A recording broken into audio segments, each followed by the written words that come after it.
First of all, I just want to say thank you. I know it's been a long and busy and hopefully fun and informative couple of days, and just want to say thank you. Appreciate everybody sticking around for this session. I know, being placed an hour after the conference officially ends.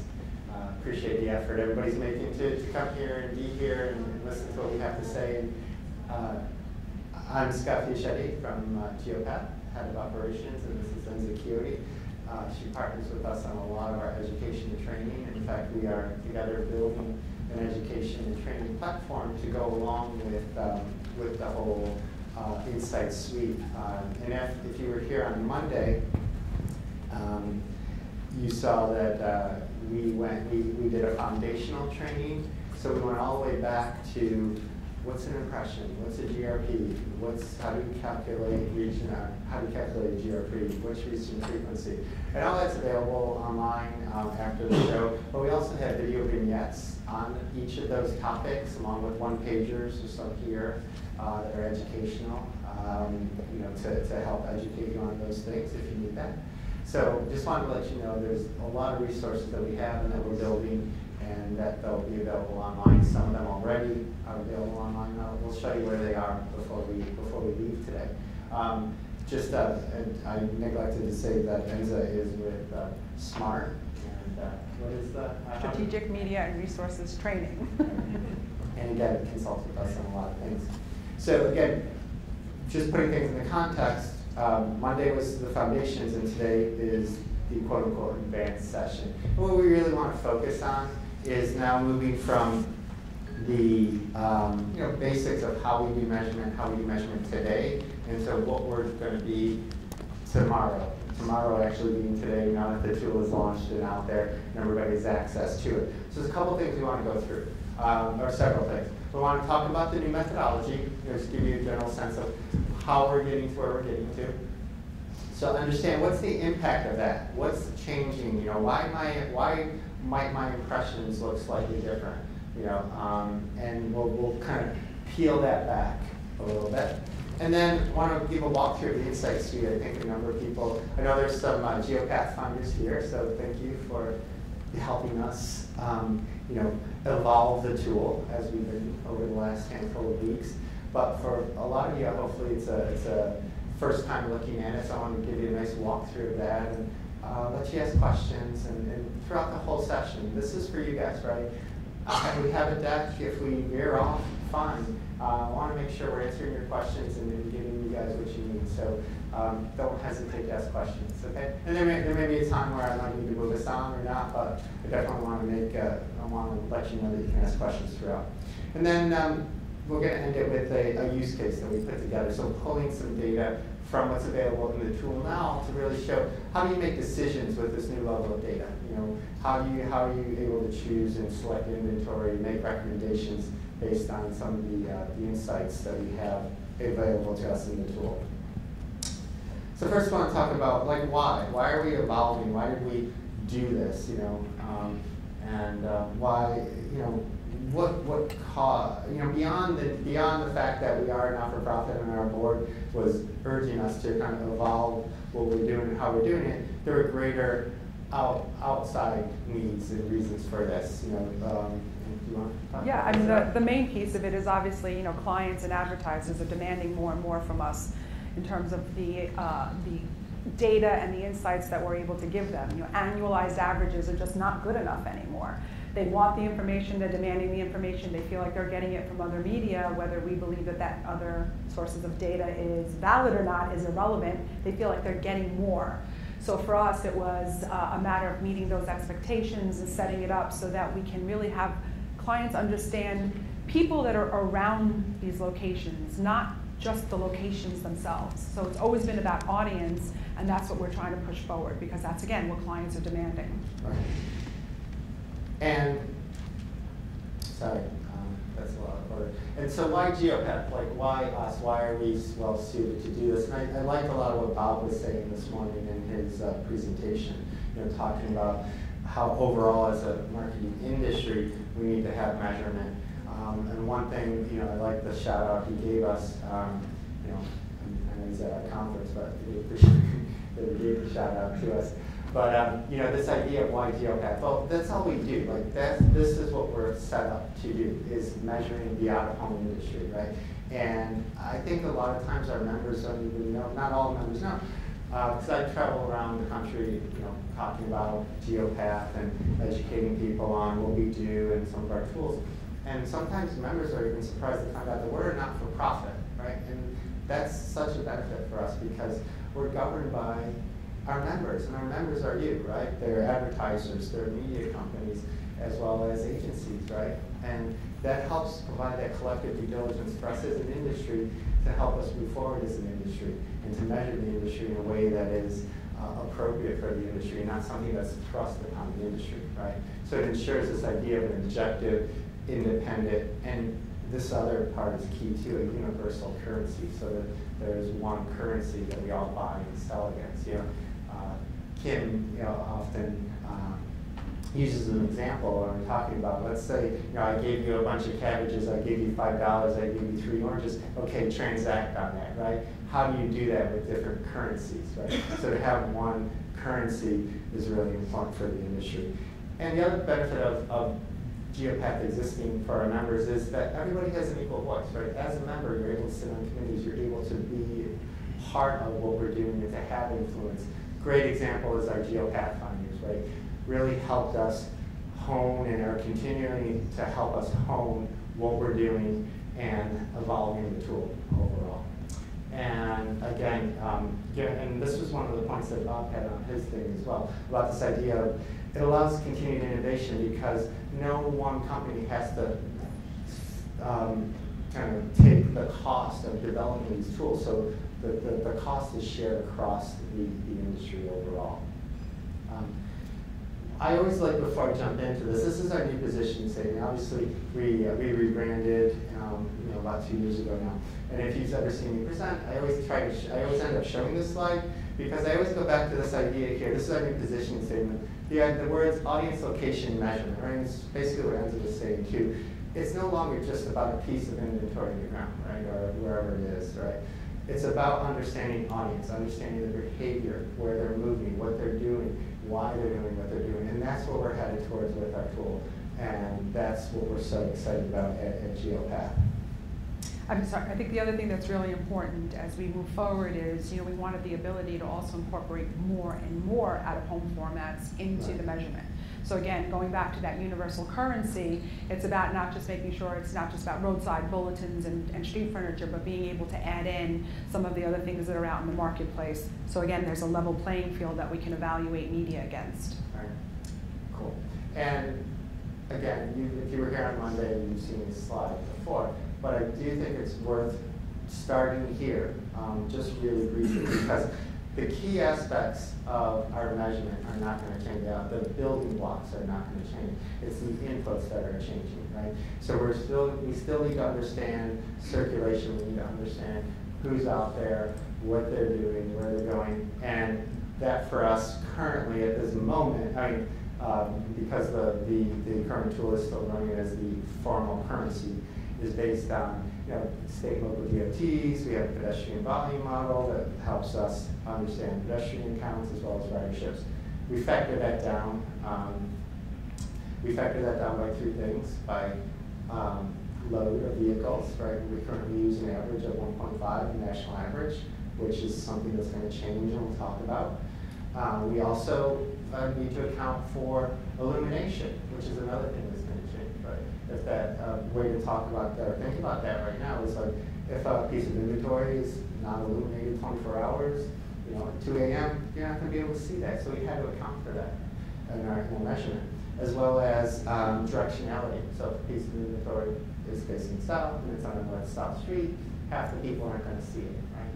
So those 3 things are factored into our overall circulation count, right? That's essentially DEC, right? This is where we are way back about 8-9 years ago.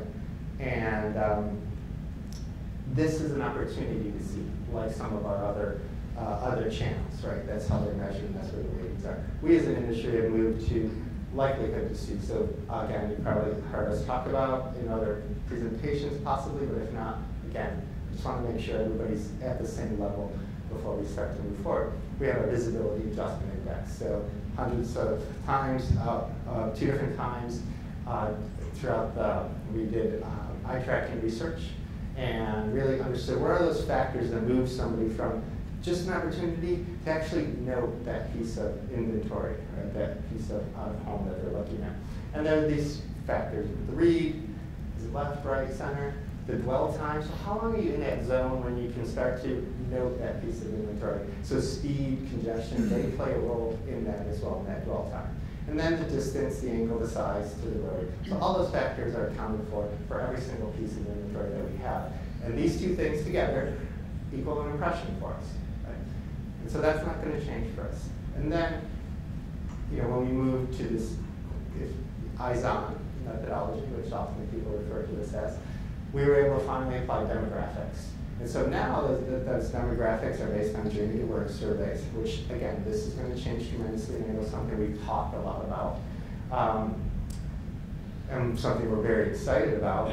But currently they're based on a handful of census-based things: gender, age, ethnicity, income profiles, and 400 to 600 various combinations of those things, right? And so that was a great step forward for us back, like I said, 8 years ago. But again, this is going to change, and we're going to have behavioral data points, purchase data points, et cetera. That's going to go from 600 to more, 6,000 plus.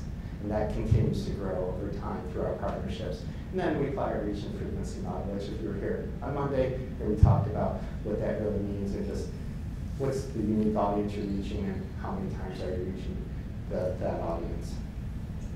Cool? So what are we doing? What's the benefit of what we're doing and this new data that we're pulling in, and what does it do for us? I mean, the biggest thing for me, looking at it is the fact that we don't have to make as many assumptions as we used to make, and we're not working off of averages anymore.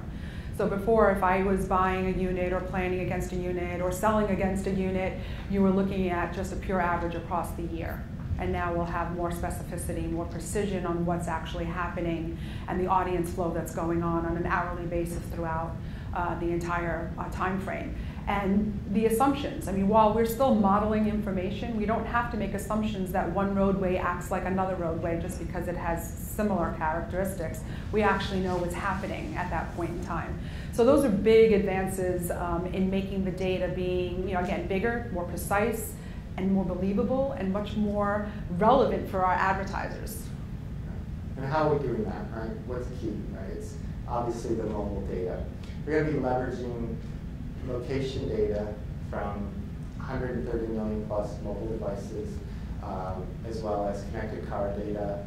So think of, when I say connected car data, think of your OnStar systems, those kinds of things, as well as location data from various apps that are also being pulled in. So this collection of data, this mix of data was key for us, right? Because we needed a big data set, right? We needed data, and this wasn't even possible when Eyes-On was being developed, right?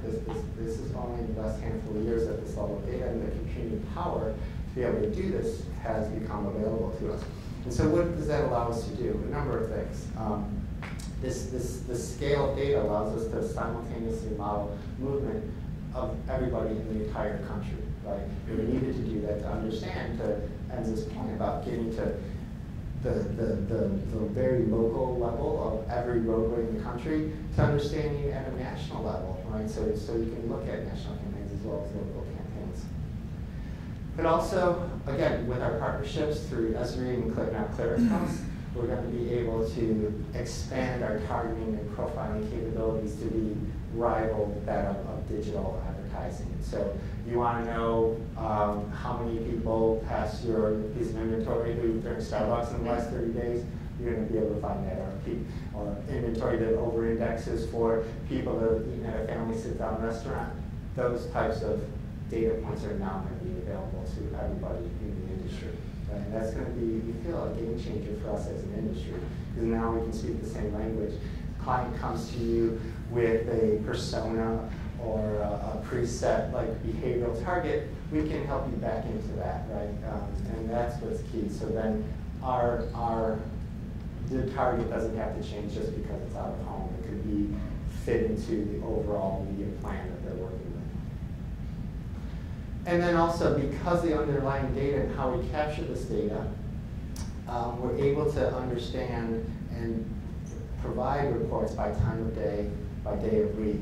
And also, you'll see we can show that seasonal variation in audience that we know exists, that is just kind of normalized out in our current data because it's the same number in January as it is in December.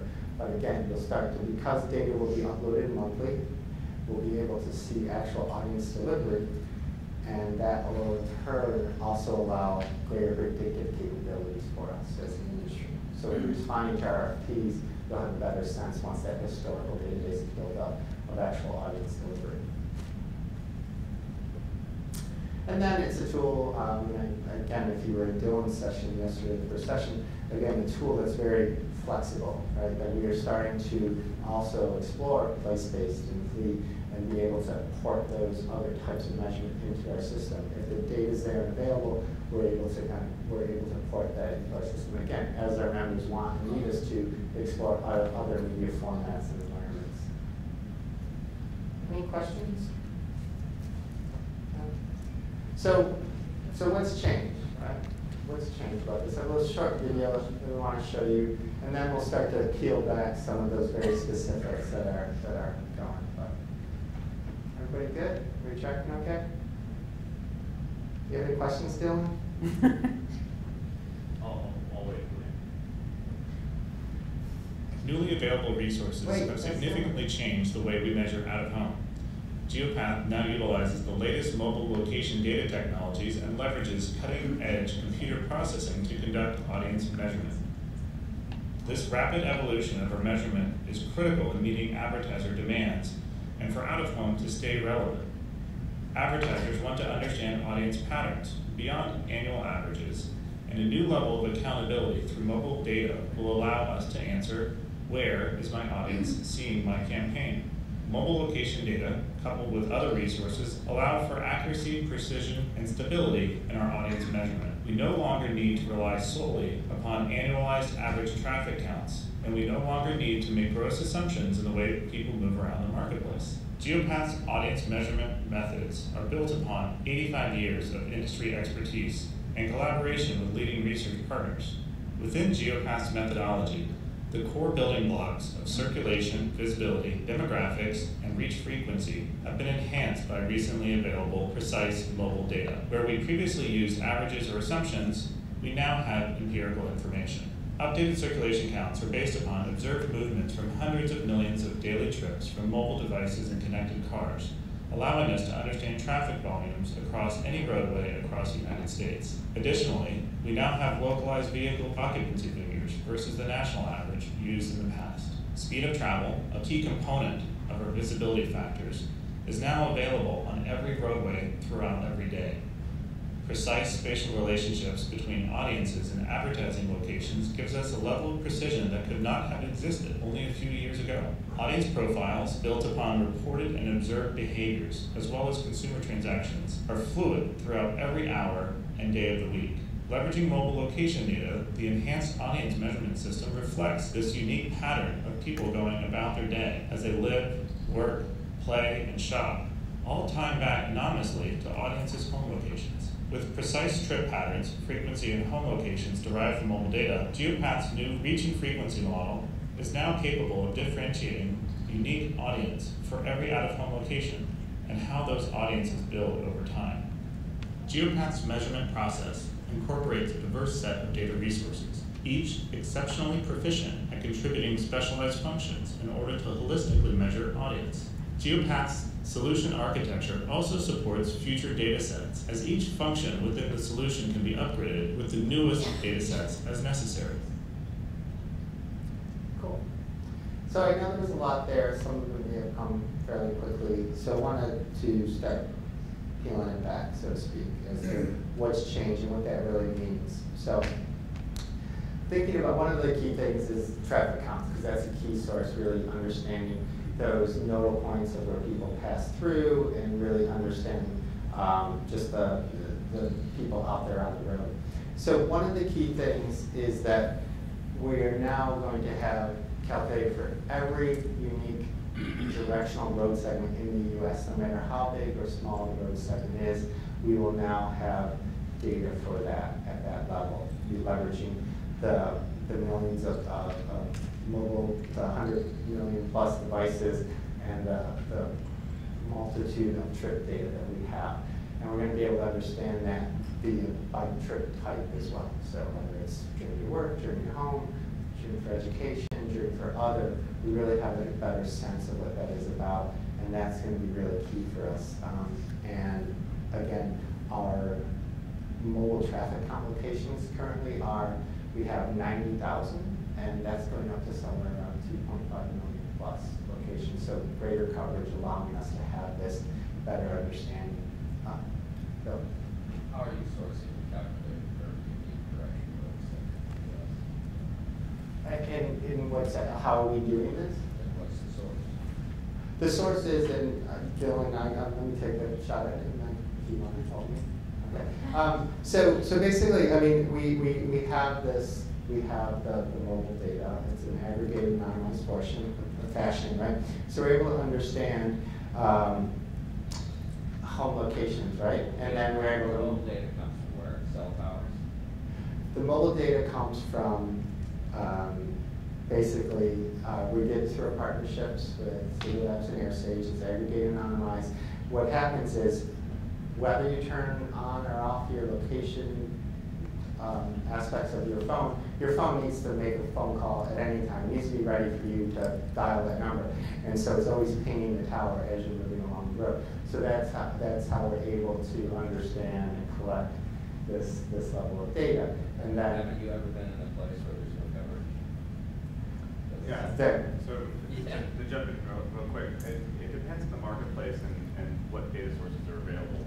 A lot of it is coming from cellular data because you have persistent location data, so you can have a very good understanding of the activity patterns of individual devices. Some of the other sources, background location data coming from SDKs and applications that are like always on, things like weather apps, social applications, things like that. And so with our data partners at AirStage, SafeGraph, we have about 150 million unique devices to be able to leverage and understand the movement patterns within any marketplace all the way down to the unique neighborhood, right? Now that's just one aspect of movement. We then use the 2.5 million reference counts. It could be a strip on the road, it could be a toll booth. All of that gets married together as we process this transportation model to simulate. Oh, thank you, Maria. As we then line everything up to then understand how all of those trip patterns, how all of the traffic counts that are observed, to then fill in any gaps, because each traffic count, some may be new, some may be sensors, some may be the toll booths, and they all have their own level of confidence, either because of how fresh they are, whether or not they were collected last year, 5 years ago, 10 years ago, or if they're like a live count. So they all have sort of their confidence in that information. So all these pieces come together from various vantage points to be able to answer that directional count.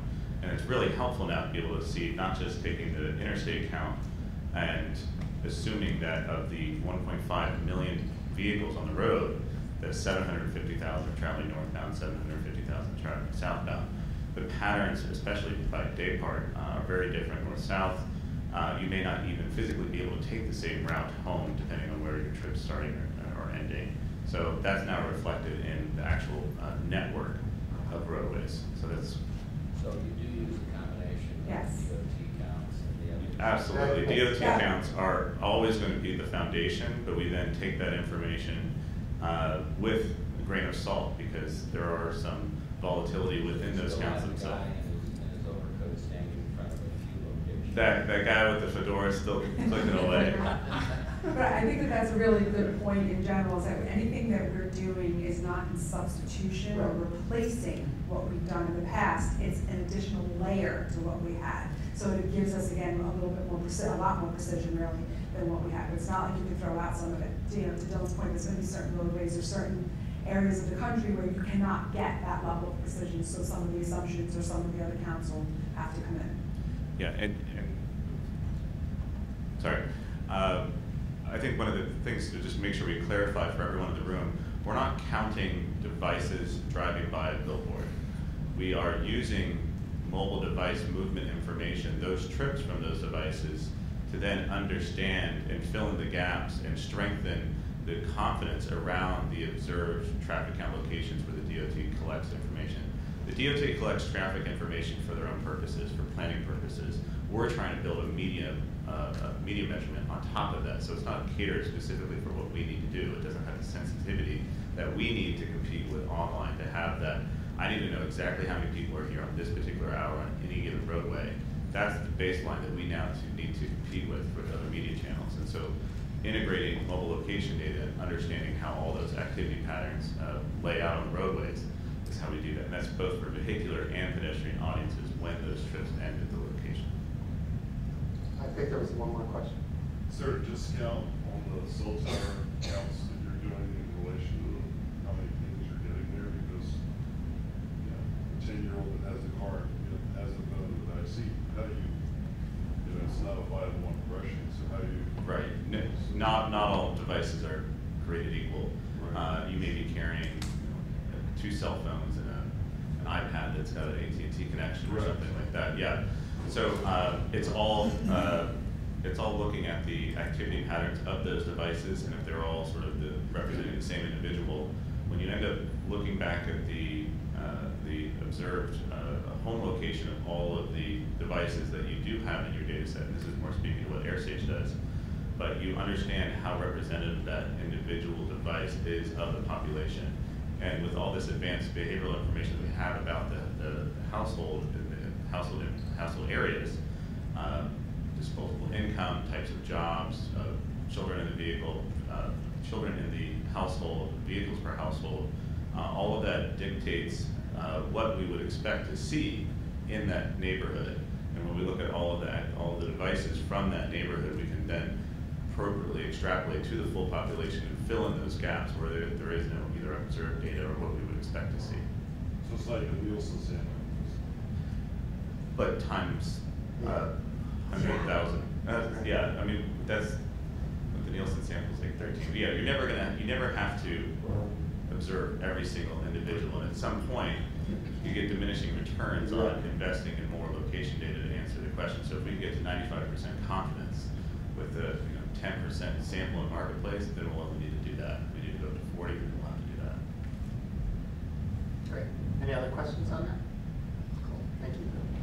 And so vehicle occupancy, as I mentioned just a moment ago, national average we had been using as 1.5 per car for all roadways as we've done our measurement. And now, because again the data we have access to, given the variations of like mobile data and regional patterns, right? You think about like LA versus New York City, right? Different commuting types, different commuting patterns, even versus Chicago.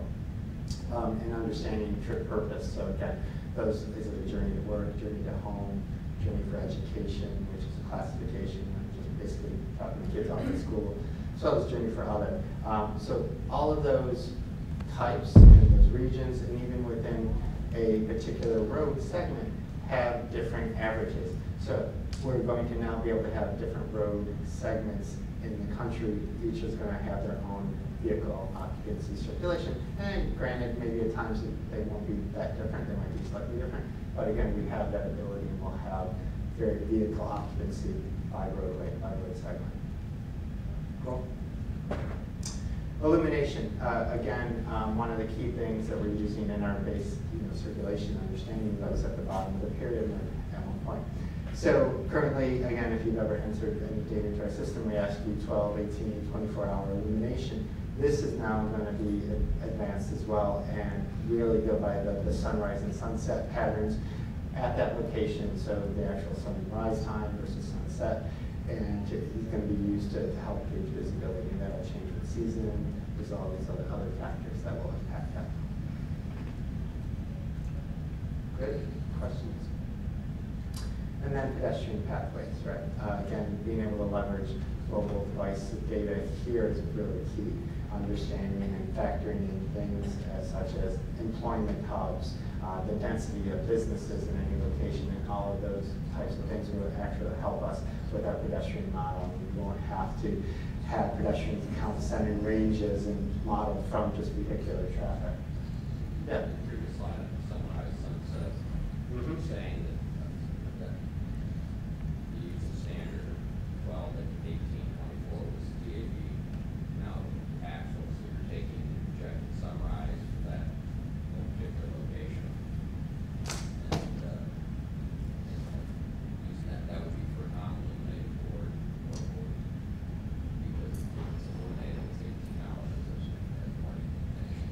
Sure, sure. But there are variations in the times when they go on, et cetera, so we'll be able to understand that as well. Right? So, sure.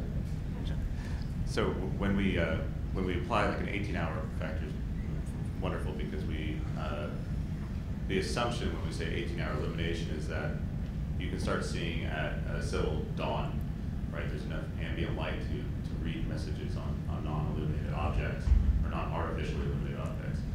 And then an 18-hour illuminated unit would turn off at midnight, right? Now, the pattern of traffic throughout the day is unique to the local marketplace by hour. All of us still have to get up at our normal times during the winter when it gets late. And during those hourly patterns, that can change quite significantly depending on what latitude you're at. And so that can now be reflected. 11 o'clock in Montana. Exactly. And so for a 12-hour illuminated board, for example, that traffic that would happen between 6 p.m. and 11 p.m. In the middle of the summer will now be credited, whereas before that could not have been credited because all we could assume was the 12-hour illumination. That can be done now because we are actually calculating audience hour by hour.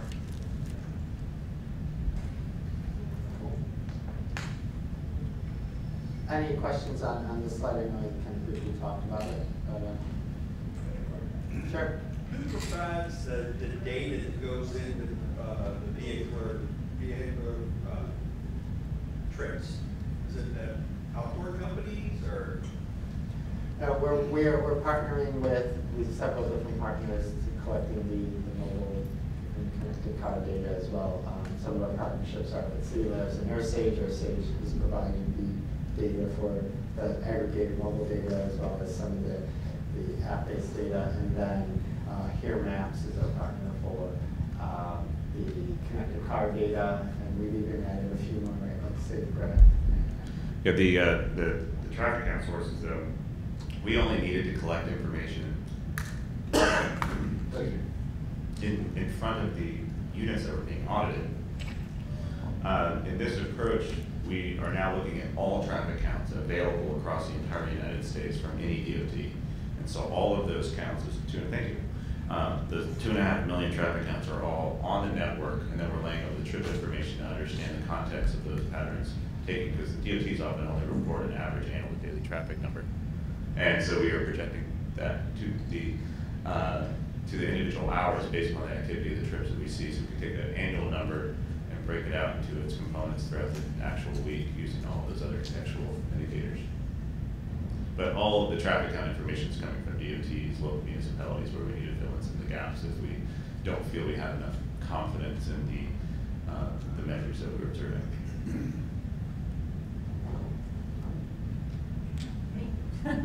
Okay, so whereas before we were using predominantly the U.S. Census and some of the surveys that were coming out of there, such as the American Community Survey, to give us some information on the demographics, right? So that was always about age, gender, household income, and it has some ethnicity profiles.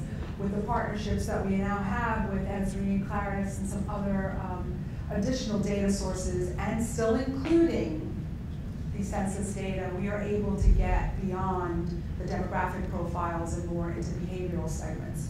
So did someone do something in the past 30 days? Did they spend X amount of money on a certain product? Those are still survey-based, but that's now being applied to this so that we can give a much richer story, if you will, to the clients in terms of who's around the units. Out-of-market impressions. This is actually a really interesting one. It's all pretty interesting, but this one for me, I just, for out-of-home in general, the ability to be able to understand how impressions are being generated by where the population is kind of critical. So we know that we've always had to and through traffic, right? People don't necessarily just live by those units. People are traveling through the market for business, for leisure activities, et cetera. Whereas before, we had a decent understanding of in-market, what we call in-market, based on the population living within the geographic area. With the mobile device data, we're actually able to really look at things in terms of where people are coming from. Where's their home location? Are people going to Chicago on business? So now we're seeing that those devices in the Chicago downtown business district, but we know that they're being sourced from outside of that market. Having that level of specificity is really, really kind of interesting component. Tourism, understanding what's happening on a business trip will be, I think, one of the interesting visuals that you'll see in Geopath Insight Suites when it comes out, is we'll be able to actually map where these impressions are being sourced from. Not just the fact that they're there, but where are they coming from. Speed, we talked about this a little bit on Monday, where before, again, we were using averages. We were using averages depending on the roadway that we were on. So if you were on a highway, I honestly don't know what the average speed was. Maybe it was 55. I always make the joke, for me it's 80. That's typically what my average speed is. Even in New York, I can do that.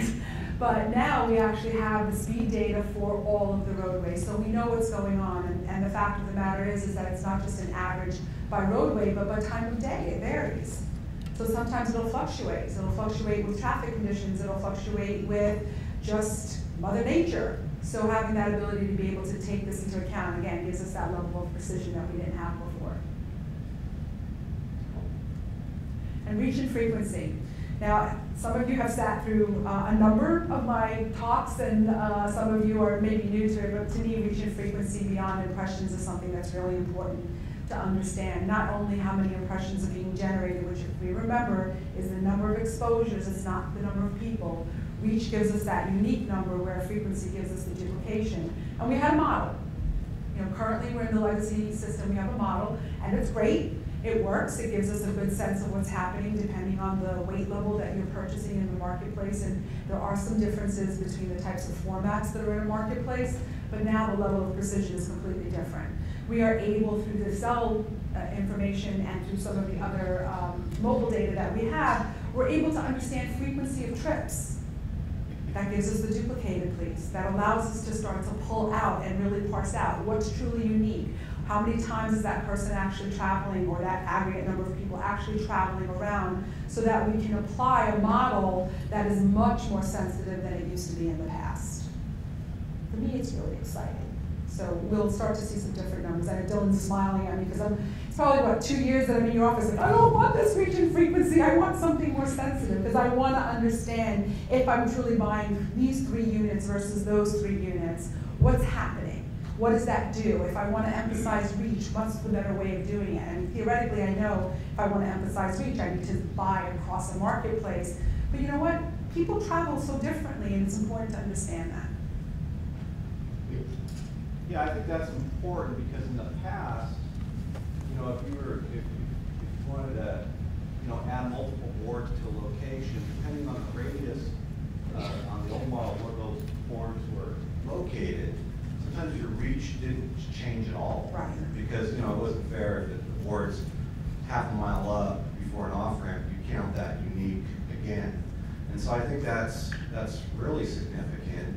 And then kind of going back a few slides before, you're a motel owner on I-80 in Laramie, you don't really care where people, you're not selling to people in Laramie that's going to stay in your motel. So you kind of had to back into how many of these people are out of, out of your area type of impressions, and then kind of extrapolate that data to give to your motel owner. So being able to do some of those things without having to come up with your own your own calculations, I think is really significant. So we can really tell this little motel owner, like, everyone's going past here, they're not from Laramie, so you can feel confident in those impressions that you're actually Right. Yeah, that was one of the things that I was really excited about when we were building a proof of concept tool and just looking at the data for Chicago at the time, there was this one area in downtown Chicago, where 30% of the people or 31% were coming from out of the CBSA. And so now we know where they're coming from, and you can start to see those patterns. Is it a regional pattern? Is it more of a national pattern? And what percent of are coming from certain counties throughout the country? So I found that really intriguing and exciting. So, Dylan, anything you want to add to any of this kind of methodological discussion that we've gone through? I know this is a lot of these comparisons have been sort of teeing up as you are now have access to the Insights Suite beta application right now. You're going to go back, you're going to dig into some inventory. There's going to be some changes between the old metrics that you may have seen versus the new metrics that you're seeing now. We are going through iterative processes to speed up the application itself. We have new versions of the data coming out. The data that's in there was the first national data set of its kind. It took our partners 9 months to build, collect all the data, to process it, probably dim the lights of Sacramento for a couple hours every night as I was running. But as it's going through these iterative processes, we're going to be giving a lot of feedback from you on what looks right, what doesn't look right. So we need to go out and collect more information as we get toward this this rollout period. It's going to be very important to get feedback from everyone. But one of the things that is going to be very, very different is this idea of in-market versus out-of-market audiences. For example, if you were by the booth today or yesterday, we had a little back of the card snapshot of some of the metrics for Lamar unit on I-10 in Baton Rouge. 79% of the people on I-10 are from Baton Rouge. At that location, everyone else is from out of town. So your in-market audience is very different versus what we knew that there was 100,000 vehicles on that roadway last time when our legacy product. We know that there's about the same, about 100,000 vehicles on the roadway this time, but we now know that 20% of those vehicles aren't from Baton Rouge, whereas before we may have not had any sort of information that could have indicated where they were coming from. So the in-market impressions are going to change in some cases. However, they may go down, but you're going to have a lot more confidence in the type of metrics that you're getting out of the system. So just be forewarned. Don't be scared by it. If you need to, if you wanted to compare apples to apples, look at total audience to total audience first, as you sort of taking these steps as you're evaluating stuff. Will that seasonally change? Yes. Yes, that's, yeah. Monthly, as we go over time. But yeah, so during the tourism seasons and beach towns, you're going to start seeing that peak that occurs. Now you're getting 40% of, you're getting twice as much audience, but now 40% of the audience is coming from outside the market, so that'll be reflected. That's exciting. Yeah. And these are stories that all of you have been telling when you're selling to tourism or to tourism clients. We are capturing people that are coming in from outside. We know where people are coming from. If you're trying to get into a marketplace, you may find units in outside marketplaces that are good at delivering and directing people to go visit Florida or something like that. So that's new ways of understanding what opportunities are out there. Insights. Insights. Using your inventory insights for the buyers to really understand what it is they're looking at. Will they also be able to tell if they're coming from other countries, or is it? Really good question. I had that same. That is a, yeah. So that's our limitation at the moment right now. Now we're going to be getting some information as we start evaluating more device level data. But if you have been reading the news and you're in about the GDPR, there are country by country regulations about the type of information that you're allowed to even infer or try to create from location data. So we don't have some of that information right now, but I would love to tackle that next. Just so everybody knows, they're up front here. Before you leave, grab one or more of these little cards on why did the impressions change. So it's basically what we showed up here in a handy dandy little reference guide. We also think that this slide might be good for you guys as you start to take your teams through it, or you're talking with clients and advertisers about what's happening. Again, this is not as a replacement from today to tomorrow, but it's a good summary of some of the things that we're adding into the model. So when we look at something like circulation counts, or we have Department of Transportation counts, we're not substituting, we're adding the mobile trip data. Visibility is still the eye tracking studies that were done, but now we're adding that additional element of speed that varies across the roadways, et cetera. So it's, again, think of it as an add-on into what was being done yesterday, and that's now, tomorrow is becoming today. That's what we're doing. I could easily Google this, but I figured I would just ask, so from here. Can you just explain the Esri Claridus Tapestry relationship? So Esri and Claridus are two separate companies.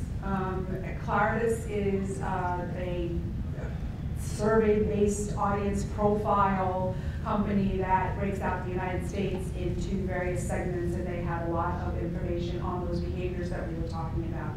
So a lot of people have heard of Claridus and Prism. Esri, right, so Esri is very similar in that if you Google Esri, you're going to get a ton of stuff. It's a huge company. They have GIS type of spatial things that I look at and I'm like, what is this? But they also have Esri tapestry segmentation. And Esri's tapestry segmentation does the same thing where it breaks down the United States population into 60, 70 tapestries, something like that, based on profiles, but then you're also able to look at individual behaviors. So I went to Starbucks in the past 30 days, or I'm in the market to buy a car in the next 6 months. It has that type of information. So if anyone's ever worked with Scarborough's, anyone's ever worked with MRI or Simmons data, it's another layer very similar to that. And that's really does leverage GFK MRI data, as does Claritas, I think, right? Yes. So, and Claritas does have, and did you mention this, that they have their PRISM segmentation, which is probably fairly widely known across the industry and been used significantly. So we'll have access to that information as well. Okay. Great. We're getting to the fun stuff. Yeah, so we want to show everybody the tool. I'm not sure that, we released it widely to everybody yesterday. And first I want to just pause and say thank you to all the Geopath finders. Some of them, like I said, are in the room today. And this has truly been something, a learning experience for us in the development process, using this agile development process. But it truly has been developed by the industry, for the industry. Just again, want to say thank you to the Geopath finders. Now, we are all Geopath finders, and we do want everybody's feedback as we continue to add features and functionality to this, to the feature, to the Geopath Insight Suite as well.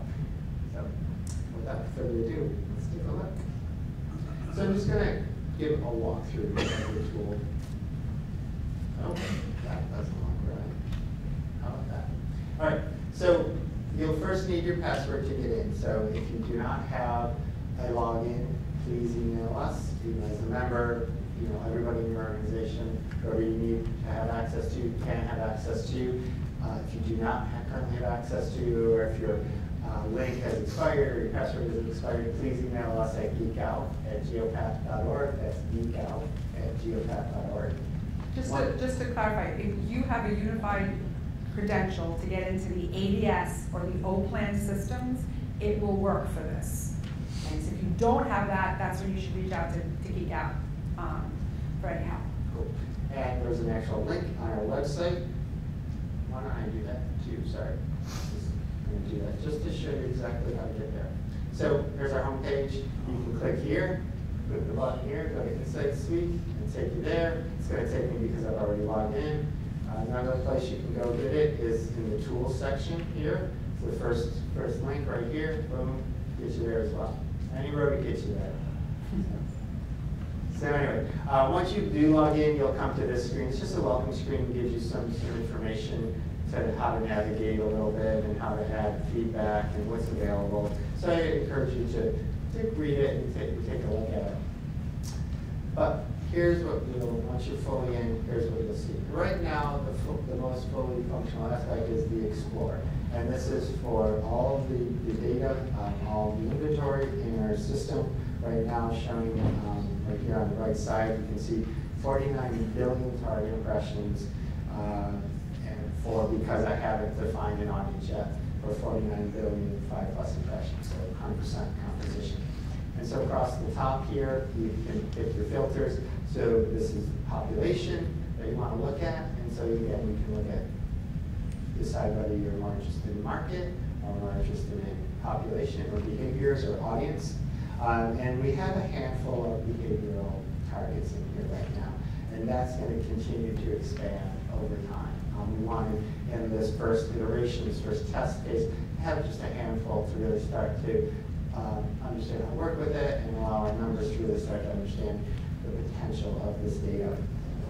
And so we can pick, I'm going to leave it at total population 5+ for right now, but we can easily just pick a different one by just clicking here and the radio button, we got a 5+.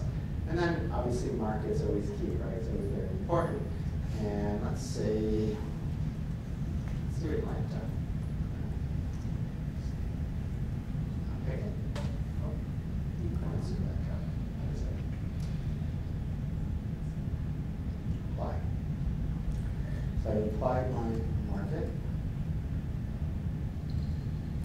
And then you can also look at the different media types. Something's wrong here. It's not really. I did great. Did you hit apply? Great. Let me do it again. Search for Atlanta, close the menu. Matthew, fix this.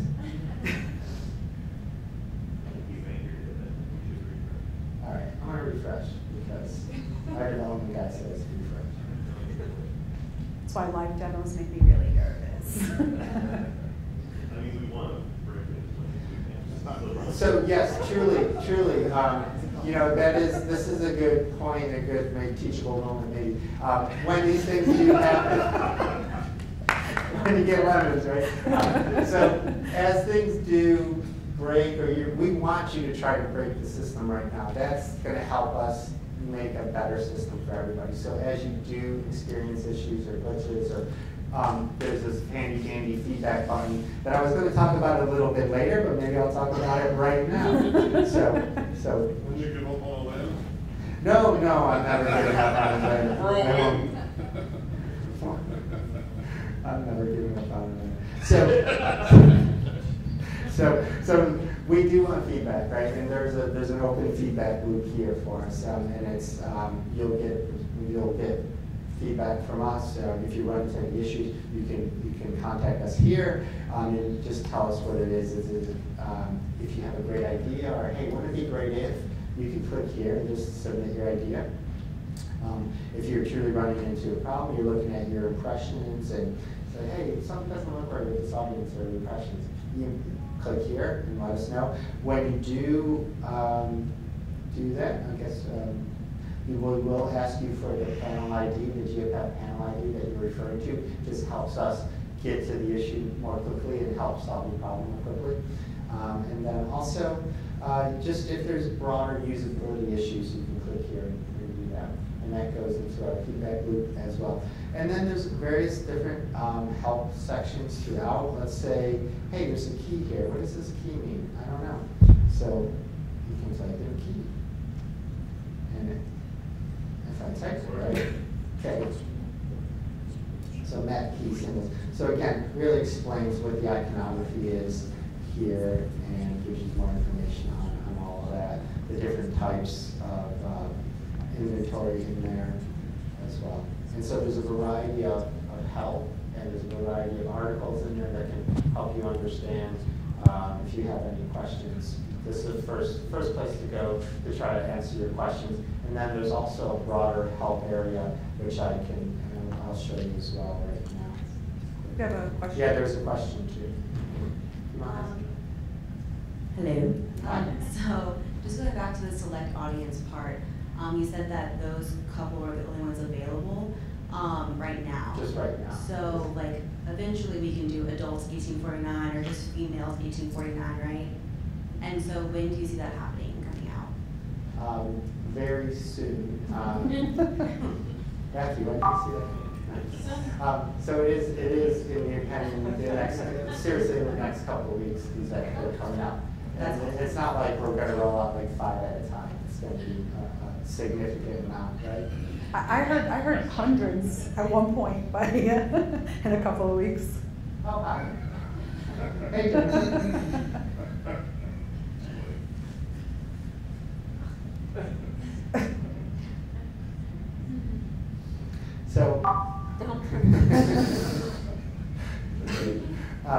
So there's a lot of information here as well. As we were talking, you might not have seen how I got to this screen. So here in feedback, as you click on anything, you see this little pop-out right here. You can click there, and this is a continually being updated and letting you know what's changing, what are the key changes that have happened since the last release. So we're having almost weekly releases at this point, so things are changing and evolving very rapidly. If you just follow the breadcrumbs a little backwards and go here, you'll see kind of the overall set of information. Let me close Jennifer out for a little bit. We have just, again, more information on different webinars that we covered, so on how to use the tool and some of the different iterations of the tool here, as well as just the collection of articles that are out here as well. I also want to make a little plug for the videos and tutorials that we put together.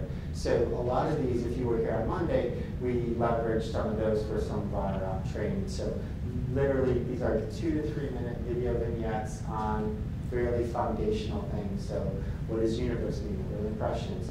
What is a GRP?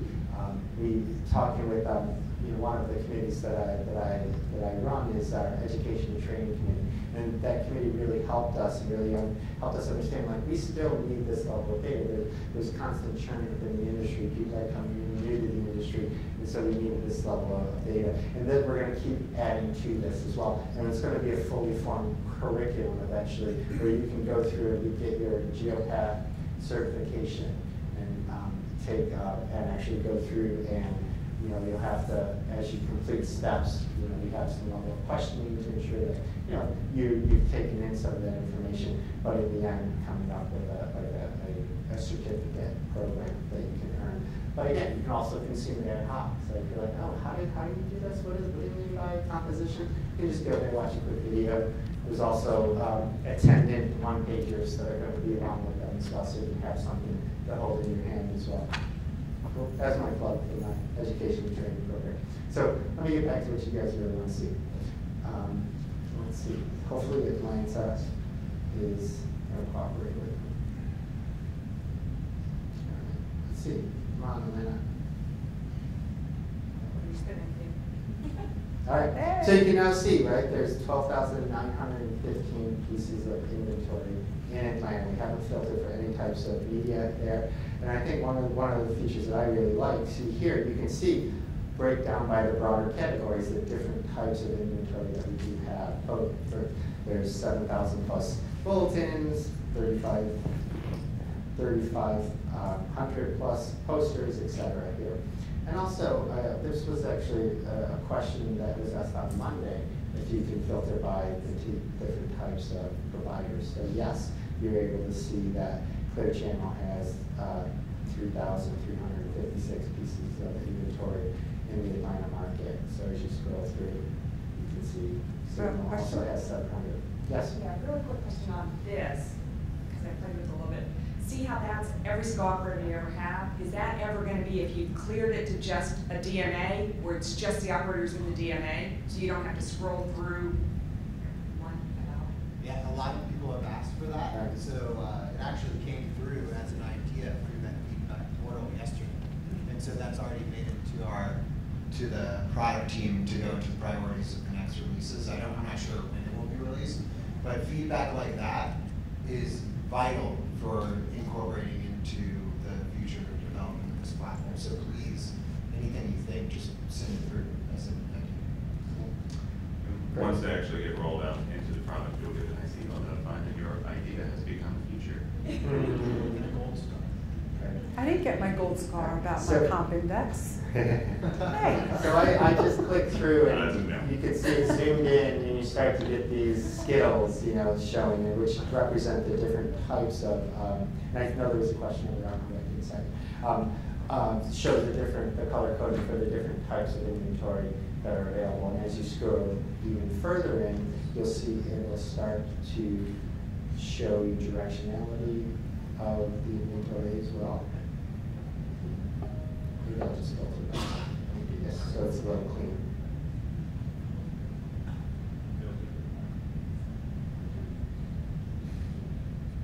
So you can also just click filter to the map. So it's actually now, because I filtered to the map, it's just showing what's in the map view. So it's filtering what's there, and you'll see as I do that, the impressions do change, and the inventory on the right side does change as well. So let me just scroll in a little bit, and you can start to see what we're trying to do here with the iconography. So the chevron is showing directionality. So if you see one like here where my mouse is, that is a sign this way and that way. So there's two signs here, two pieces of inventory.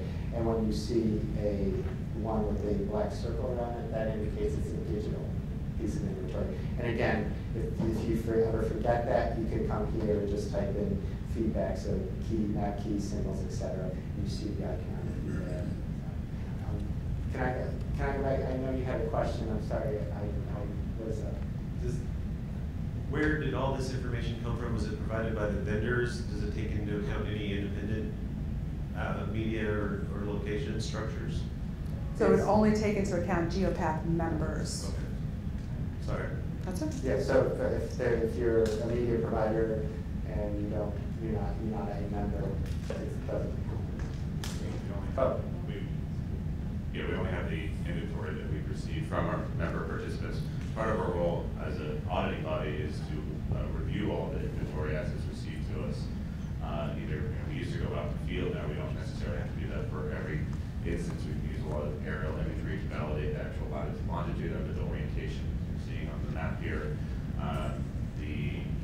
That it actually exists using street level imagery that we are assigning the appropriate roadways to and things like that. In regards to digital, you used to be able to see like if it was 4-spot or 8-spot visual, you see it several blips there. Is that what you're doing on this, or You click Yeah. the digital one. I was trying to.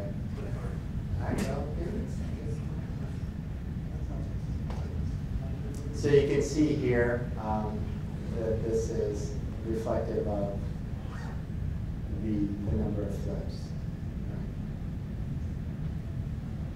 Piece of inventory. One of the other feedback cards that we received recently was to basically cluster all of the same, because you've got 6 ads in the rotation or 6 spots in the rotation. Only have one card, and you can see all of the individual IDs on there, so it's not as cluttered, but there's a lot on here. right? Yeah, because it jams on the system. Right. Exactly. Cool. So when it says 10 of 32, is that 10 spaces, 10 blips of 32 that are eligible in that area? So That's the 6 of 32 records. That there's a bunch of units that are all right at that corner. If you narrow further, it would show. Yeah, it would just show you the one. If you notice the picture and different vendors, Right. it's a little further out, it's putting everything in here. Right. oh, okay. So just to give you a better view of that. That makes us very happy to see other users answering questions. Thank you. No, No, that's that makes us so great. happy. That's what we need. Geopath better. So you can see this piece of inventory, and you'll be able to tell too here by looking at the ID as it starts to.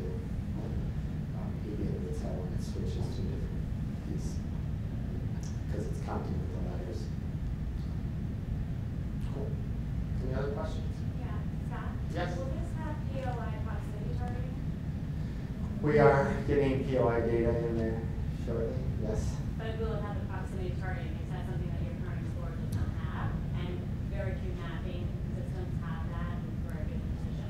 So you want to know inventory within a 5-mile radius of this Starbucks? Yeah, and then ultimately the output would then rank by proximity. Right, so there's basically 2 filters at the top. You're talking about filtering or defining an audience. So an audience can be people that exhibit a particular type of behavior. You're talking about adults 18 to 35 that live in a particular area. But there's also the context of inventory that is in a particular area. So that's where the people live can be part of defining the audience, but the location also could be, as you're describing, inventory that matches a certain criteria. I want the inventory in the market, or I want it near a particular store. But there's also the cases that you're seeing where, for some folks that have inventory that's near the border of a market, if you do in-market audience only for the market that the inventory is located within, you may be missing all of the people that are coming from across the county line that may be almost 40% of the audience for that board. So being flexible on how you're defining markets as we start rolling out is going to be really important. But using the context of defining the selecting the inventory based upon location, attributes, proximity within a drive distance or drive radius, that's going to be coming very soon. Yeah, I mean, I think in particular Salt Lake City, that's a key issue, right? And I think with the two that issue you guys continue to have will be solved. Right, because the DMA is really it's general. Right. Right. So, cool. One thing I also wanted to show you that I haven't yet is, let me click out of here.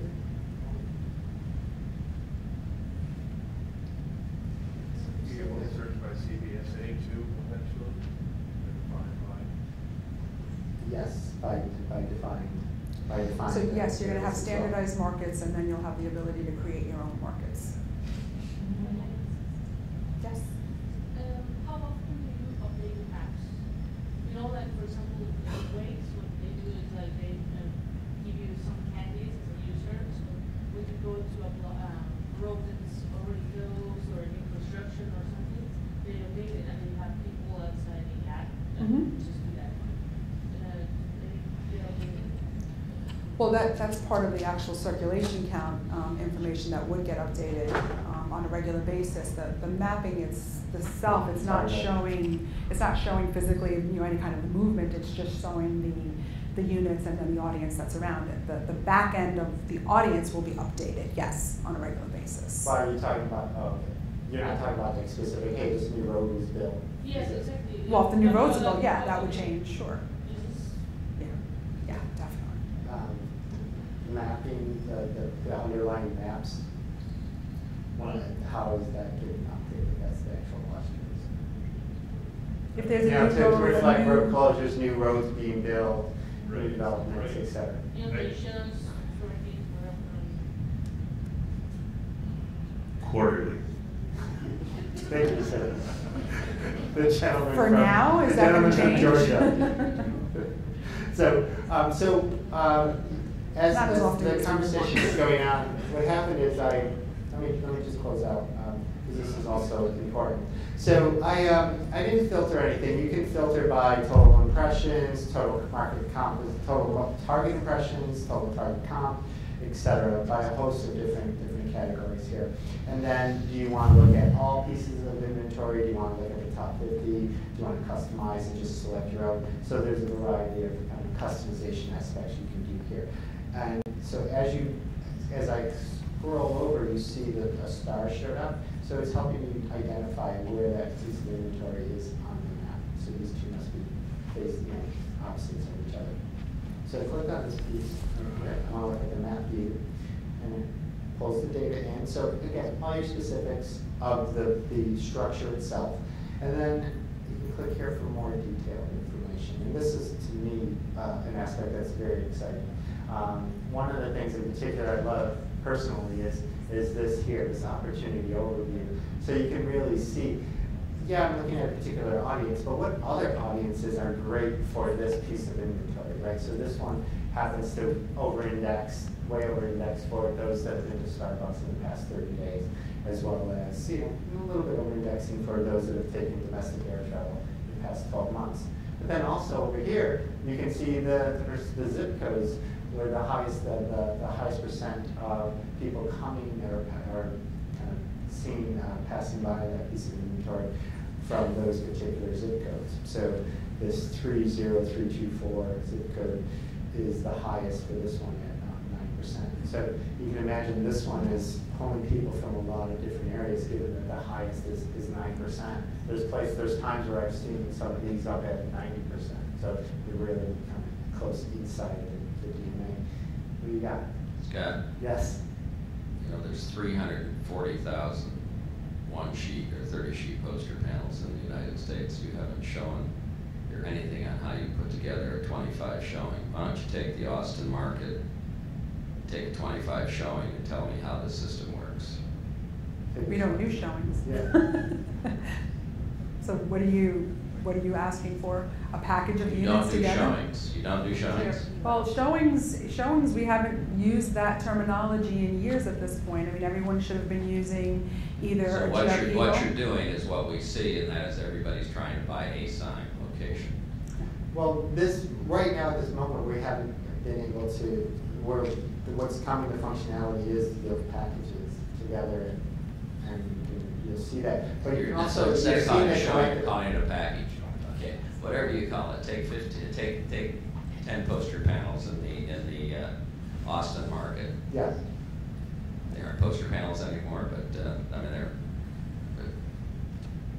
and show me how the demographics make up. I can just see this whole system has driven an increase in purchase of digital and individual bulletin locations, and dramatic decrease in the purchases and posting in the traditional manner in which they've been sold.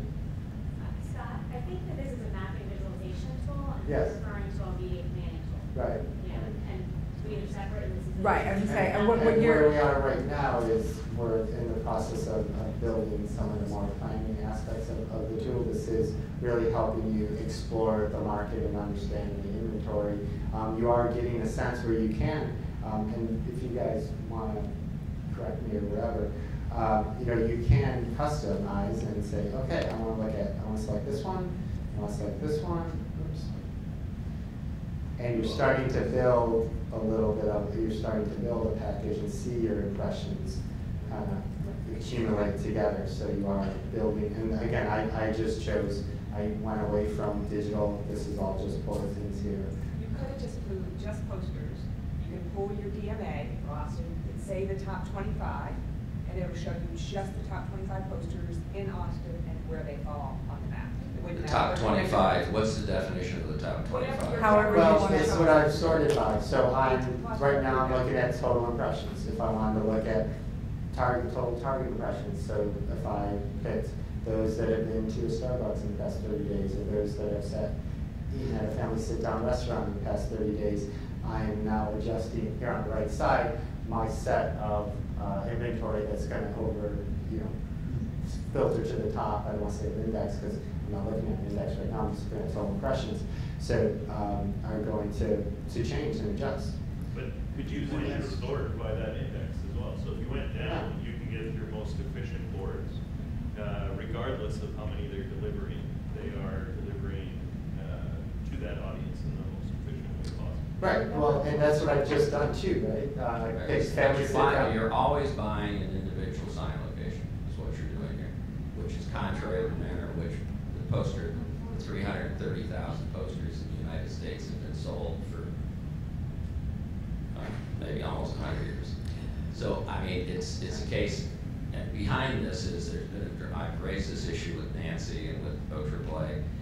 All the companies' poster rates are very low. All the companies, except us, we tend to have higher poster rates because of the circulations are. But what you're doing is this tool that you're developing pushes people to only look at locations rather than what the delivery of a distribution of locations delivers versus the cost per thousand of that audience. So, if you're looking for women over age 50 as a demographic, everybody always looks at people going to Starbucks. I don't drink coffee, so I never even paid any attention to Starbucks. So the case that, so what you're saying, there's no way this tool is coming up to deliver but that information, the information from that. Will you be having a reach frequency planning tool as well? Yeah, I think what we're missing is that this is the phase. I'm not missing anything. This is still a beta tool, and we're still adding features and functionality to it. You can go up here into projects, right, and see it's coming. So you will be able to build and manage campaigns and create custom. I believe my interpretation of what I think you're asking is, will you be able to create custom packages and those kinds of things? And yes, you will be able to. You'll be able to save those, and you'll be able to let other team members access those as well, so you can create them and share them as well, and kind of collectively work on them. Right, so I think the workflow that you're describing, Bill, is that someone from your team would be able to go in here, look for the target audience for the client, select maybe the top 100, which would be way more than they would ever necessarily need, but that meets the criteria for the client. Then you can start picking up, removing some or adding others, and when we have reach and frequency, to your point, the only way that you're going to ensure absolute coverage of a marketplace is to ensure that those are dispersed throughout the market. So the top 25 locations might be on the same road, because that's where all those individuals might drive, or that might be the highest impression count. Yes, you're going to tend to have the top 25 locations because your highest circulation, because it's just a given. Exactly. So the reach and frequency stuff that Enza's, and I absolutely agree with her, that the level of sensitivity of understanding the unique footprint of every poster within a marketplace, to combine all those together to show how they complement each other, to ensure that you are reaching 100% of the intended audience within the marketplace, is going to be something that is done in this project portion of the tool. The Explorer tool was this first viable product to be able to allow our members to start getting a taste of the types of information that's in there. Now, is but this what you're describing, how much of the system is live now and how much is not? What you're seeing. I know we've been paying these big numbers to you guys. What you're seeing here is the live system right now, but we are doing weekly updates as we said. Every week, there's a lot of features that are functionality coming comes next out. week, the week after. And the other thing coming, I know I'm skipping ahead a little bit, is the ability to have reporting, which is another key aspect of what we know everybody needs. It's just not built yet. And again, being able to visualize your audience metrics. So again, I know this is just a mock-up, but think of that as like how you're, visually break down how your audience needs, how this piece of inventory looks at in terms of the tapestry segments or the prison segments. So being able to visually see some of this information reporting, create a customized dashboard that you need, that you could share with clients, et cetera. I have a question. So if my company is a Geopath member and we acquire 50 billboards tomorrow, is there something to upload that on the back end, or is that, how does that work? So that I can make sure that those 50 new boards are in there and part of the data set. Right. Today, or you mean in the future? So like today, there is a system that TAP V, right? It's called that you can do that, but we are building a new system to that.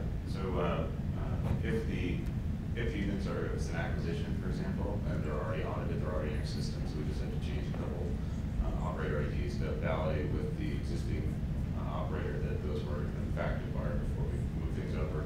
If they're new structures, one of the other wonderful things with this new approach of having a traffic count on every single roadway, we could only provide measurement for roadways where we had traffic counts, that the turnaround to be able to get new inventory in the system is going to go from a couple weeks now to a couple of days, and really just to make sure that our team can go through an audit that the locations are in fact in there. But there will be other workflows to be able to get inventory in the new system. Cool. I didn't get to finish. I just wanted to make sure I took you through the card of information here. Because there's a lot. We have it on the stills too.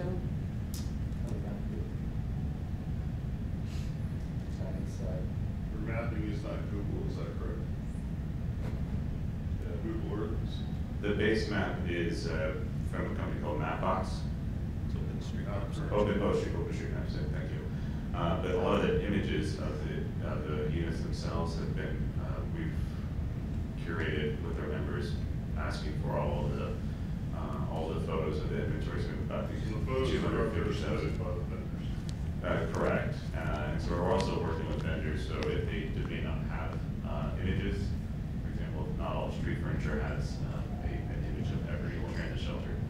There's a couple ways that we can do that. We can just have a default image from that operator for that media type for that marketplace, because a transit shelter might look different in one market versus another.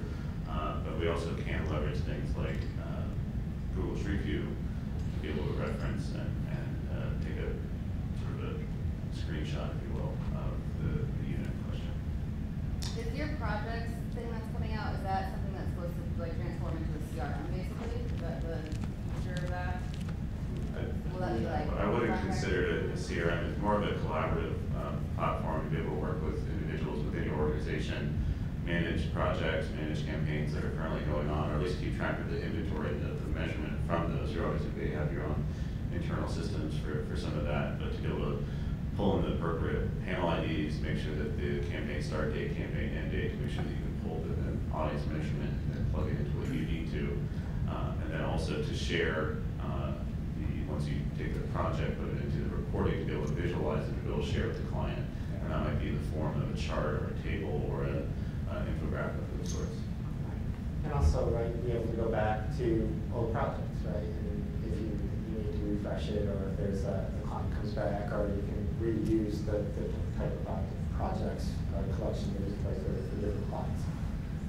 So just one thing that I did want to, okay, so sorry, reset. So just let me get back to ATL again. Because I just wanted to finish going through that card of information, because I do think there's some really valuable and interesting stuff. So, and then once you do this, and it's been great having all the questions and the feedback as we're going through. I think I broke it again. So we have a use case that we put together to just show you like what's the benefit of some of this data, and how do we use it to start to help me make decisions and interpret the data that's in here. So again, knowing that all of this is continually evolving and improving. So I'm not going to go down to that level. So boom. I just want to go back to this piece that I had called out.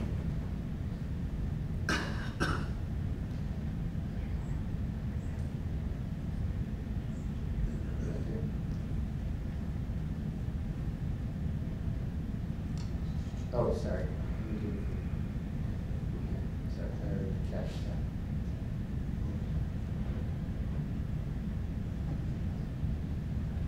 Sorry. There we go. Okay. So, just to go back a little bit, I was mentioning, one of the things that I thought was interesting personally was, this idea where you can see other audiences that are really relevant for that board, as well as the areas, zip code wise, and other market areas where it's pulling an audience from. So again, talking to Dylan's point earlier about this idea of outside the DMA, right? You can see that it's pulling in 1% from the Chattanooga, Tennessee DMA as well. So significant portion of the audience is coming from Atlanta, Georgia. But again, we were never able to be at this percent level, 0.46% previously. And then just the collection of information on that piece of inventory. So I know it's probably hard to read on the screen. It doesn't have the best resolution, but you're seeing market population, total impressions, in-market percentage, in-market impressions, and then by total target, and then the percent composition here, and then calculating your TRPs, as well as, again, what's coming very soon. There's a reach frequency model here. And this is all for, is this 4 weeks or 1 week now? The reach frequency, it doesn't have average rate, yeah, okay. Cool. Anything else, any other questions, thoughts before we kind of leave the tool? How's this going to work with Telmar? So are buyers still going to pull reports they need in Telmar, or are you still going to be able to pull custom reports here? What's the relationship of this data? Sure. So in our legacy systems, we would hand over a flash drive because the data could fit on a flash drive. That's no longer an option.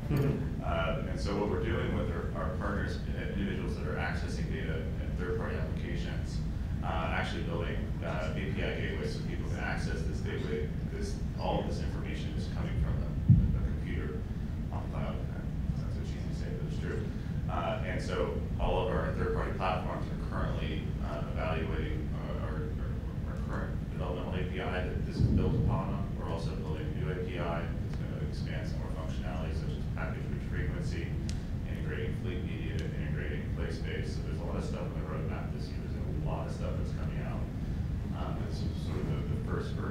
going on. So we're working with Telmar to make sure that they can integrate this data so that if you look at Telmar, you look at the Geopath Insights Suite, you look at dot, you look at Do Media for the same inventory on the same day, at the same time, you're going to get the same information.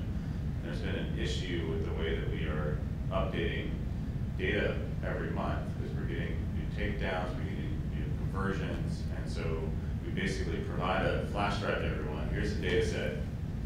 On Tuesday at 2 o'clock, we're all going to turn it on, right? Your development team needs to integrate it and make sure that it's all ready to go.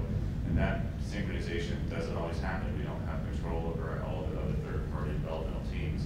But if we have the API, which is the database of record, and everything points to that, and it's easy to access for all of our partners, then we're all on the same page. So we're going to alleviate a lot of challenges that have been occurring. As the speed of business is as fast as it's ever been. And what's that timeline? Is that like this year or? Oh yeah, the API is something that's available for all of the partners right now. Again, I don't have control over the. This actually, for the most part, runs off of that API. And so the developmental partners have access to the same things that we are building this off of. And there's a high-level timeline later in the deck, so we'll go through that as well. We thought it would make sense to take you through kind of a made-up little use case study, which is really just taking some of the information that we're able to pull right now and how you could theoretically start to apply it to looking and evaluating a package of units, if you will. So we did use the Starbucks example, just thinking about it from the standpoint of, our target details. A lot of times if you've worked on Starbucks, they'll tell you it's an urban, affluent consumer who's well educated. Obviously they love coffee, and their demographic audience was adults 25 to 54, household income 75,000 plus. So we can still look at things like that, but what we can now look at is actually looking backwards to see what happened in terms of who's actually visited a Starbucks retail place in the past 30 days. So I have some screenshots of the actual tool. So I'm just going to skip through some of these because I think Scott, spent a good amount of time taking you through it. But what the first thing I did was, look at the audiences that we had available, and I clicked on where it said select audience at the top, and it was Starbucks, right? Looked at Starbucks in the past 30 days. So right away, everything starts to filter down across the United States to tell me, if I'm looking at that particular audience, how many impressions are available across the United States, and what kind of composition that makes up in terms of the audience. Don't lose sight of that 13%. That's kind of a really interesting little number if you kind of keep it in the back of your mind, because across the United States, what that's telling me is about 13% of the population has been, which is actually astounding. I thought it would have been higher, but 13% of the population visited Starbucks in the past 30 days. Just remember that piece of it. What I then did was just select the market, and because we are in Austin, I will look at Austin, but one of the things that I did take a look at is a lot of times I know some of the operators and even some of us who work on the planning and buying end, we're like, what markets should we go into? What are the good out-of-home markets for us to evaluate? What's a good, strong market for this particular demographic audience? And what I looked at was I actually started to look at the individual DMAs at this point to understand how did that average of 13% compare to each individual market. And I looked at San Francisco, and 19% of that DMA visited Starbucks in the past 30 days. Tampa is at 12%. So 12% is about even with the 13. I'm not going to get too crazy about that. But if you look at San Francisco, New York, and even Austin, they over-index, if you will. There's a higher percentage of people visiting Starbucks as relation to the US population as a whole. That's actually a little piece of nugget that you could bring to a client to make them understand why a particular market might be good, why it might not be as good against their demo. I would look at it actually on the flip side going, what's going on in Tampa that it's not at that level? Is there something that Starbucks should be doing in that market? So actually look at it from the inverse. Just because something is telling me that it's under indexing doesn't mean you walk away from it. It's about understanding why is it under indexing, and is that an opportunity for you to go into that market and maybe change the behavior or the habit. Any questions on that? Yeah. Are you eventually going to do by industry breakdown, like you have coffee here, are you going to do like Home Depots or banks, or are you Yeah, so the database, once the database is fully loaded, we're talking about hundreds and hundreds and hundreds of, behavioral segments that we could pull up. So, what some of the other examples were, set in a sit-down restaurant. That's the one you were looking at, like visited a sit-down, enjoyed going out. So yes, those will be in there, so you can look at it that way. So these are just like, I think, different ways if you really start to look at some of the available data on a larger scale, what are some of the other insights that we can glean from it? Did you find this information sort of just by cherry picking, going in and just guessing San Francisco, New York, or so, or are you able to pull up top 5 DMAs? I did it myself, going in and going, I wonder how this market would do, and I wonder how that market would do. But that's an interesting functionality that we could send in that little feedback box. How am I doing now? In terms of when to Starbucks and gym. The when to, so the crosstab behavioral information is something that's is on the roadmap. It's not an easy thing to do. However, the Claritas data set is going to help us facilitate that because they actually have, they have 15,000 different demographic behavioral attributes that they've already combined. And the way that Claritas data, because this is Claritas' bread and butter, this is what they do. They profile every household in America. And every household in America has all those unique attributes. And if you have that information only at like the county level, the block group level, you would not be able to do a cross tabulation across 2 independent variables, right? But if you have it the household information, you can say households that did X and Y. So that is going to be something that's going to be on our roadmap. And I'm thrilled that that's now going to be something, because we going back about 6 months ago, we weren't quite sure if that was going to be available because of the way that the data was being received, but the Claritas data set can do that, which is cool.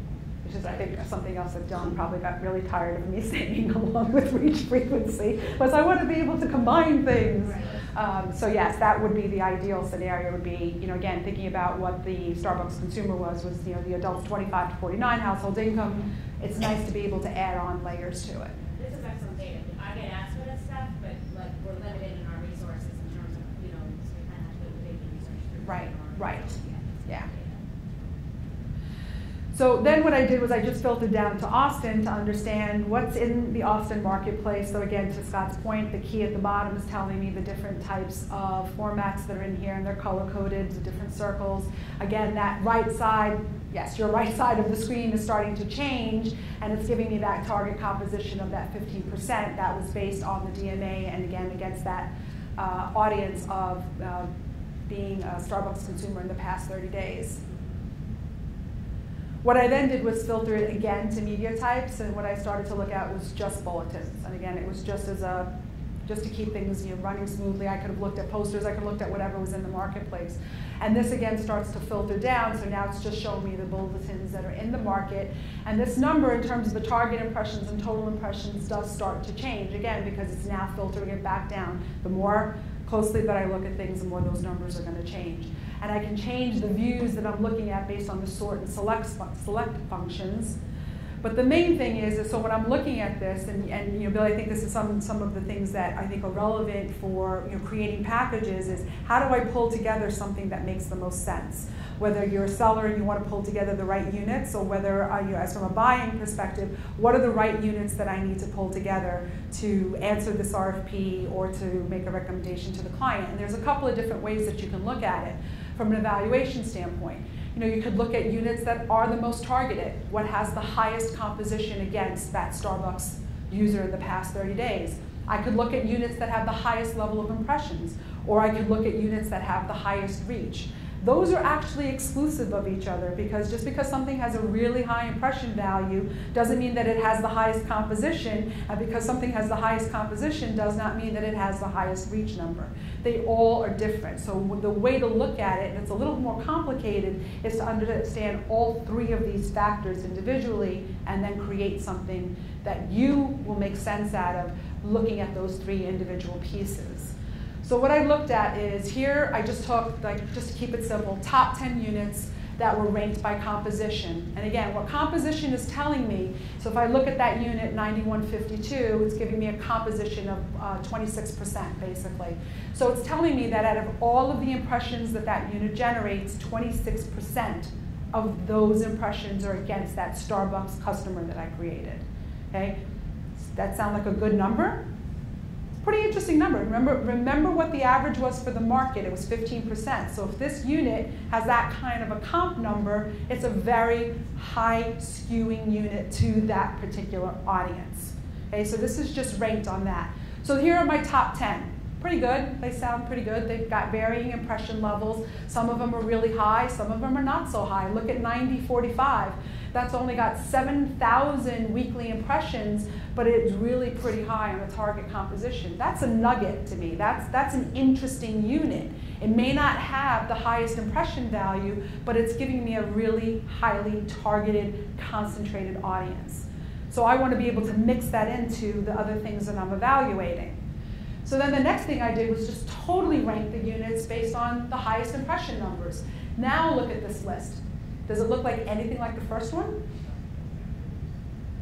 Is there even an overlap on it? No, I've got units in there that have 3.7 million total impressions, 500,000, 513,000 plus target impressions, and look at my target composition numbers. They're all, they're in the mid-teens really. I'm not seeing as many that have those higher composition numbers. And that's because I'm just making it by sheer volume. It's just sheer volume. So of course I'm going to get these units that probably do well against almost any demographic or behavioral segment. It's not as targeted. It's just giving me the sheer volume tonnage.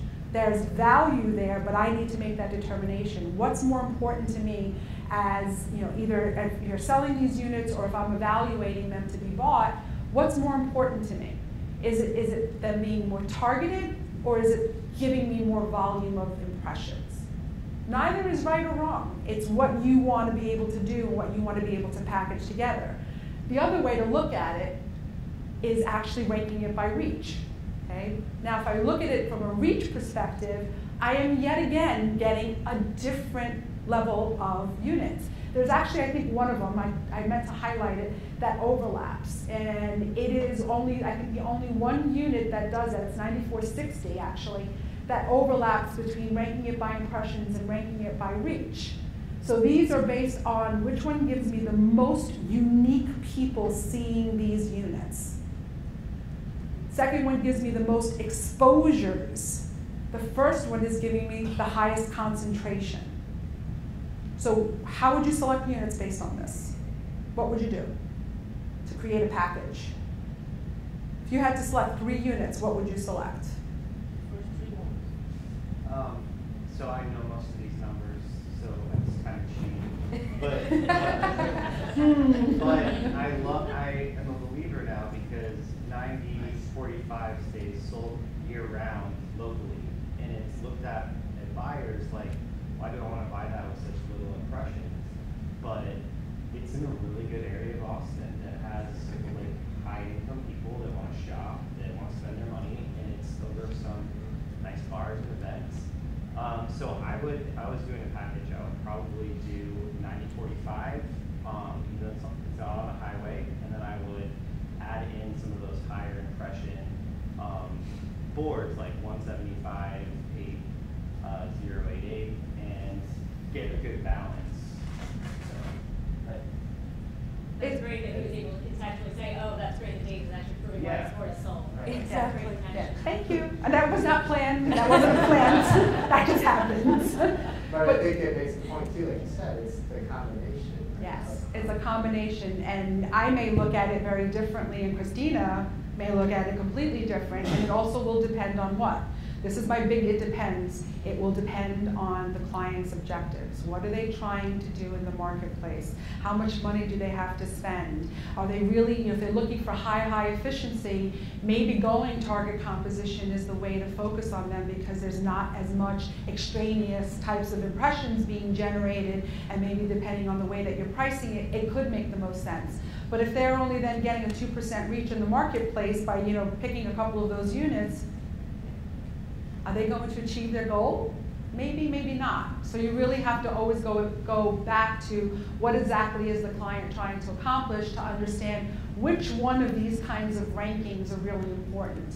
Now, I do my own type of analyses. I sit here, I do my weighted ranks on this. I sit there and I can say for one client, I'm really going to emphasize reach. So anything that has a reach is going to have a higher value to me than something that has impressions, or vice versa, could be composition. Whatever it might be, but looking across something like this on the spectrum is what allows you to get to the best targeted, the most efficient plan for that client. But that's if you're going board by board, because, you know, the points that are being brought up earlier about geographical dispersion, because if you average, those boards would all have similar comparable reach. It's when you do the schedule and run the reach. So that number on that reach side is per individual unit. What happens when I combine? What happens when I start to combine these things? Now, I just because you start running out of space when you're doing a chart like this, I don't have the actual locations on there. But I bet some of those locations, especially on the really high impressions, might be all on the highway in one strip.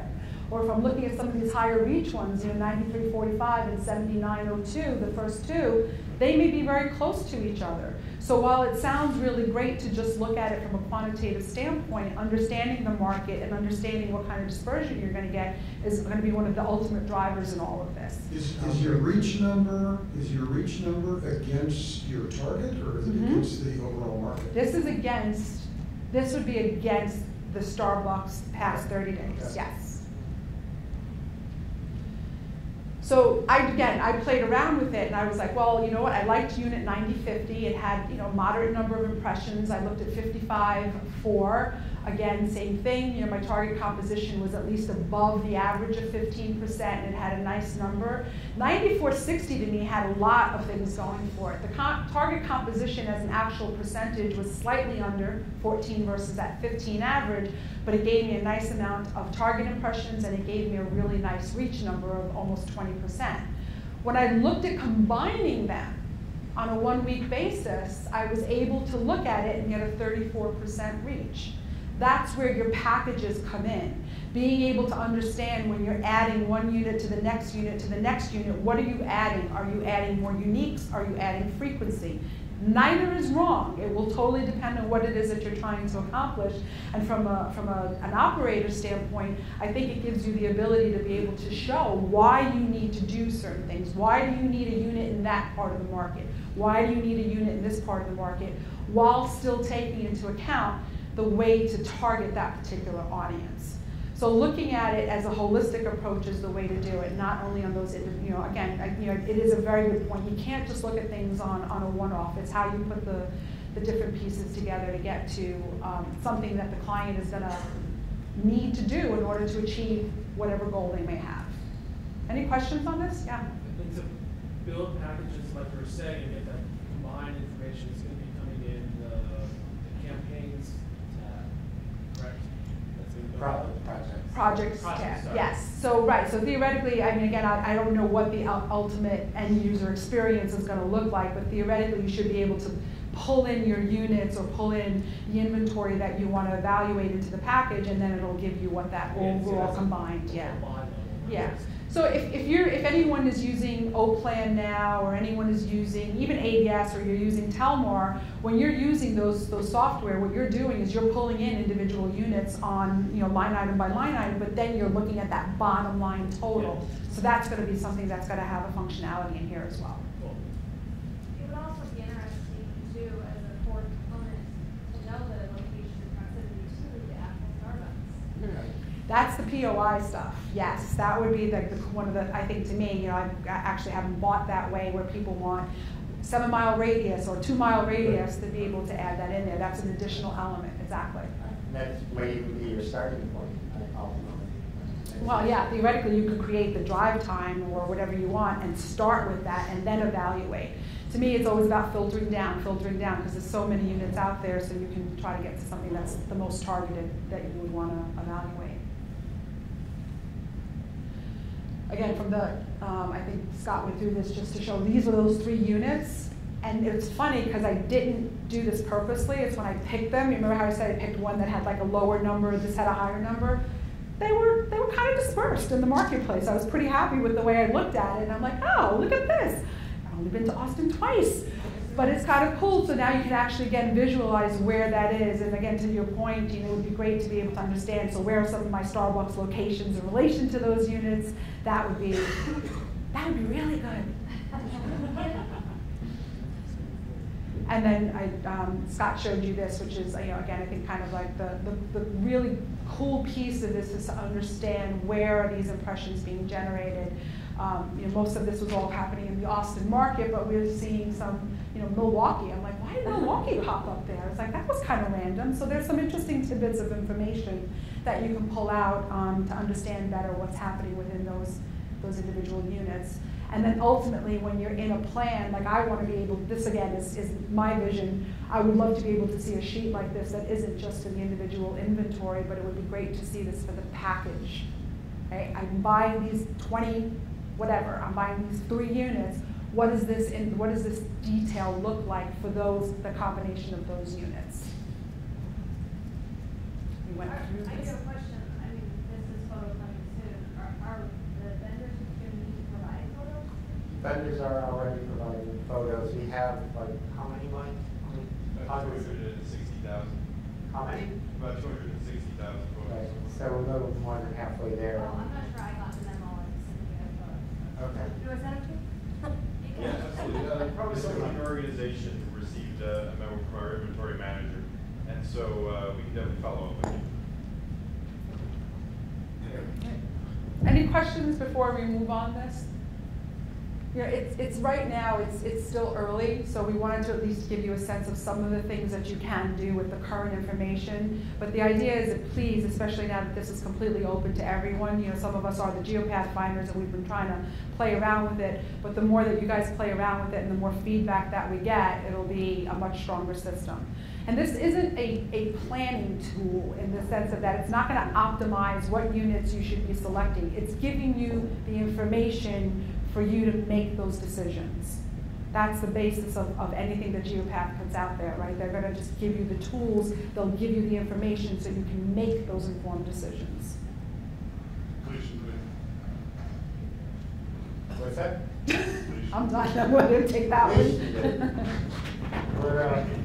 We're getting, it's the type of tool too where we're constantly iterating and will continue to iterate on it.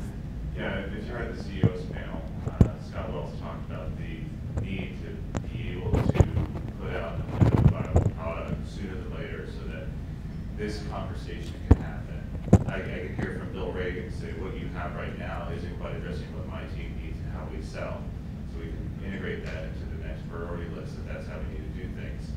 The other thing that I've absolutely loved about this rollout session is that Tim talked about this, we're built by four members by our members.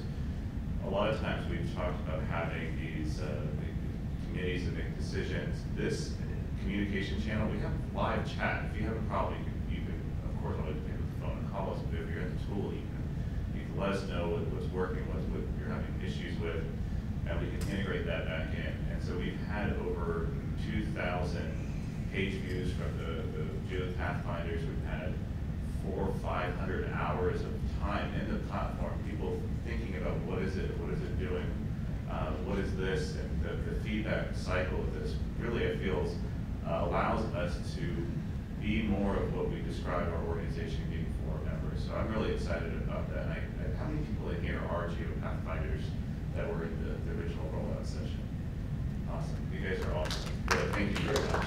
Thank you so much. Yeah. But to really answer your ultimate question, this tool becomes live and becomes the platform for the industry because we are not for profit, when our board approves it and says this becomes the current suitable issue. So expectations are that will happen in or around Q4. So hopefully around September. This year. This year. That's the goal. There's also been other examples of systems running in parallel for a period of time while all the parties can get onto the new system. It's going to take some time for Telmar, for some of those other groups, to get their development teams to build all these tools. This is not an easy thing to do, but it's an absolute necessary thing for our industry to do to survive in this digital world that is just running at 1,000,000 miles. You've got VC money that's going into there. We're trying to pool our resources as an organization and do this together.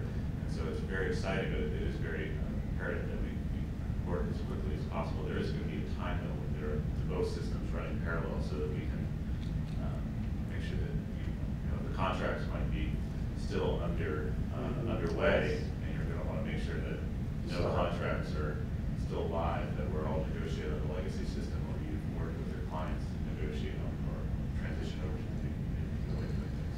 A couple of key highlights too. We're working on improved fleet methodology, which is coming up shortly. Place-based measurement pilot is in process right now, and we are expecting that portion of the tool to come out as well fairly soon, around September.